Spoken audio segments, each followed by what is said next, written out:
ថ្ងៃនេះនៅតាមបណ្ដាស្ថានីយ៍ប្រេងឥន្ធនៈនៅទូទាំងខេត្តកំពង់ចាមគឺមានសភាពធម្មតាចរន្តចេញចូលចាក់ប្រេងក៏ធម្មតាហើយតម្លៃប្រេងក៏នៅធម្មតាហើយឯកឧត្តមអបាលខេត្តក៏លោកបន្តតាមដានបន្តទៀតលើកិច្ចការងារនេះបាទរាជរដ្ឋាភិបាលសម្ដេចមហាបវរធិបតីហ៊ុនម៉ាណែតក៏លោកបានបញ្ជាក់ហើយសូមកុំឲ្យមានការព្រួយបារម្ភខ្លាំងពេកទៅលើកិច្ចការងារនេះហើយឯកឧត្តមរដ្ឋមន្ត្រីក្រសួងរាយនឹងធម្មពលក៏លោកបានបញ្ជាក់ហើយថានៅចំពោះមុខនេះ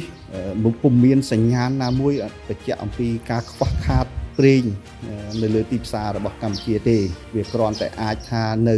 ពេលខាងមុខប្រេងវាអាចឡើងថ្លៃដោយសារតែចរន្តនៃការឡើងថ្លៃនេះវាគឺជាការឡើងថ្លៃនៅទូទាំងពិភពលោកតែម្ដងអញ្ចឹងវាអាចឡើងថ្លៃនៅពេលដែលស្តុកប្រេងចាស់របស់យើងវាអស់ទៅហើយនាំស្តុកប្រេងថ្មីមកប៉ុន្តែប្រេងនៅតែមានតាមការបញ្ជាក់របស់រាជរដ្ឋាភិបាលរបស់យើងអញ្ចឹងសូមឲ្យប្រជាជន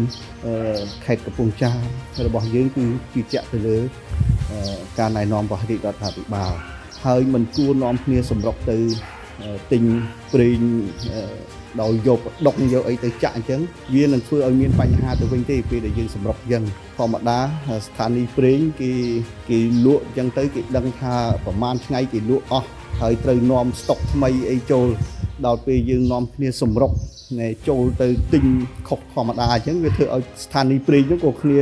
នាំស្តុកចូលហ្នឹងក៏វាអត់ត្រូវតាមកាលវិភាគអីចឹងវាធ្វើឲ្យមានបញ្ហាអញ្ចឹងទេខ្ញុំសូមឲ្យប្រជាពលរដ្ឋរបស់យើងកុំព្រួយបារម្ភខ្លាំងពេកហើយស្ដាប់តាមការណែនាំរបស់រាជរដ្ឋាភិបាល